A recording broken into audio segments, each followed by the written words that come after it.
changer un facteur peut entraîner une cascade négative qu'on n'avait pas anticipée. Mais il y a des recherches là-dessus et probablement on va s'améliorer sur la capacité de, au cas par cas, là on est vraiment dans la médecine individuelle, modifier un certain nombre de paramètres. Est-ce qu'on peut savoir comment s'appellent les nouvelles maladies infectieuses qui sont en train de naître et quelles sont les plus inquiétantes? Alors déjà, on découvre chaque jour de nouvelles maladies, en particulier puisque vous savez qu'il y a des facteurs humains qui favorisent l'émergence. Vous savez qu'on est d'abord de plus en plus nombreux. Ça c'est quand même un facteur important démographique. On est de plus en plus dans des grandes villes urbanisées et sans contrôle environnemental, en contact avec la faune, la flore, beaucoup plus qu'auparavant. Il suffit de voir en France la faune sauvage qui maintenant vient dans les jardins, ce qui n'était pas décrit auparavant. On n'avait pas ce contact avec la faune sauvage, on n'allait pas dans les forêts faire des pique-niques. Donc un contact tout à fait différent, une possibilité de se déplacer à grande vitesse qui fait que les populations sont en contact maintenant par les migrations par avion. Et enfin, parce que Internet est un vecteur aussi d'agents biologiques. Vous savez que beaucoup de gens achètent et échangent par Internet des agents biologiques, des animaux. On voit des importations de rats de Gambie, des nouveaux animaux domestiques qui viennent avec leurs propres pathogènes, qui viennent d'écosystèmes complètement différents. Donc tout ça favorise la découverte, peut-être que ce n'est pas l'émergence, mais en tout cas la découverte de nouveaux agents, en particulier viraux. Donc chaque année, on voit de nouvelles maladies être décrites, on va voir aussi des résistances. Alors, je vous ai fait tout un exposé sur les antibiotiques, on pourrait faire quasiment le même exposé sur les antiviraux, sur les antipaludéens, sur les antituberculeux. Là aussi, les mêmes causes produisent les mêmes effets, on a de plus en plus de résistance. Vous avez peut-être suivi le débat franco-français sur l'augmentation de la tuberculose multirésistante en France, là encore par des migrations avec des gens qui sont très maltraités en Europe de l'Est et qui viennent en désespoir de cause se faire traiter en France. Voilà, donc la tuberculose multirésistante est là aussi causée par un défaut de stratégie antibiotique, avec des gens qui interrompent leur traitement volontairement ou pas au milieu de la cure, et donc avec des bactéries qui persistent en l'absence d'antibiotiques, avec des échecs thérapeutiques. Bonsoir. Dans votre exposé, vous aviez parlé d'une des solutions qui est la compétition entre les bactéries.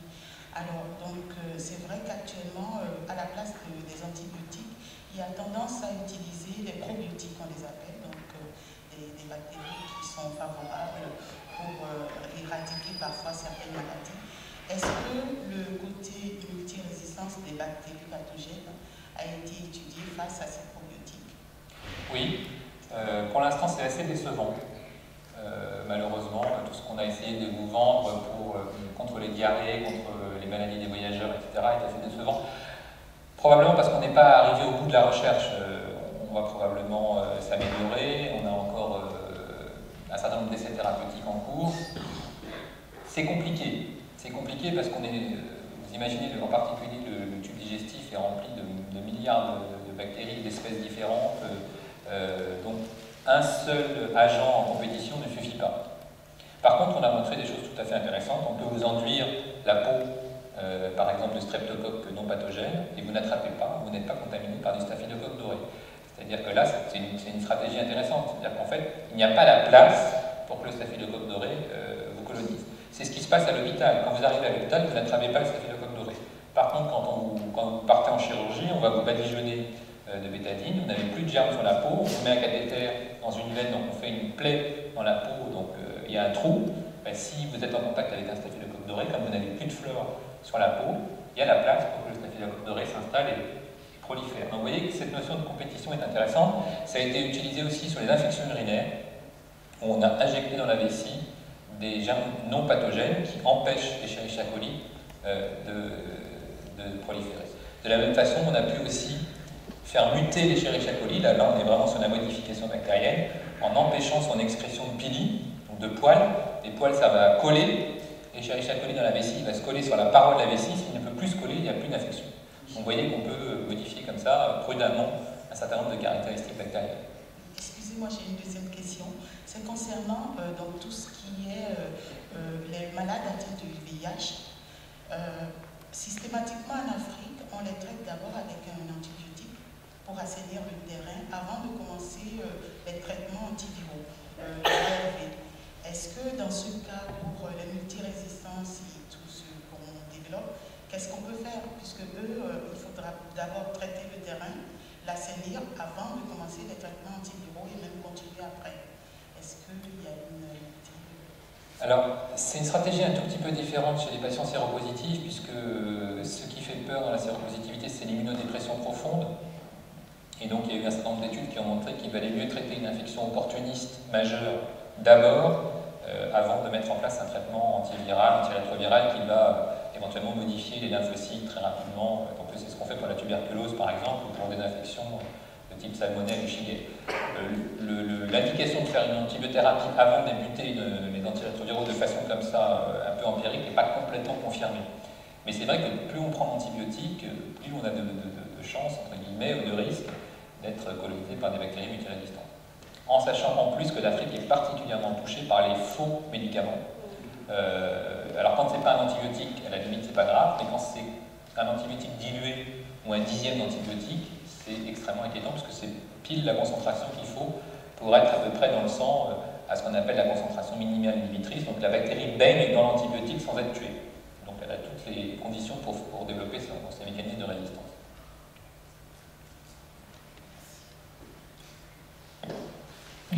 Pardon, bonsoir. Tout à l'heure, vous avez parlé des gels hydroalcooliques. Donc, il y a eu des doutes à l'époque, notamment pour les infirmières, qui peuvent les utiliser énormément à la journée, donc respirer des vapeurs d'alcool. Après, quand elles sont enceintes, donc quel risque? Tout à l'heure, vous avez parlé d'émergence de certaines résistances avec ces gels. On s'aperçoit que même depuis que la pandémie grippale de 2009-2010 est passée, les gens ont gardé l'habitude. Il y a plein de gens qui ont ce genre de produit dans leur sac à main. Qu'est-ce que vous en pensez? Est-ce qu'on a un recul là-dessus, des effets collatéraux, des dégâts collatéraux que ça peut produire, ce genre de gel?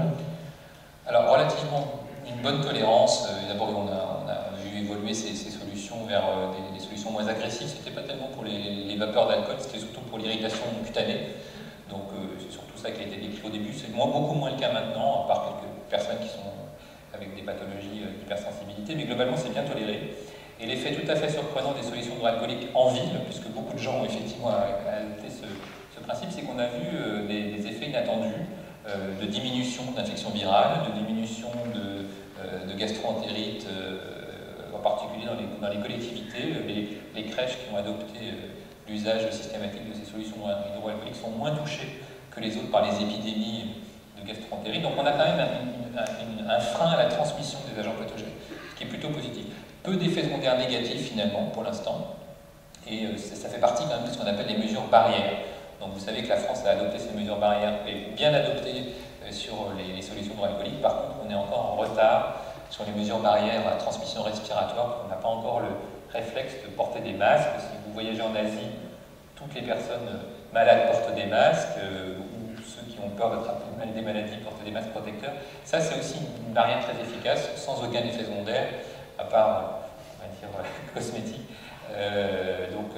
Voilà, là encore, on est dans des bonnes pratiques et vraiment des effets collatéraux assez faibles.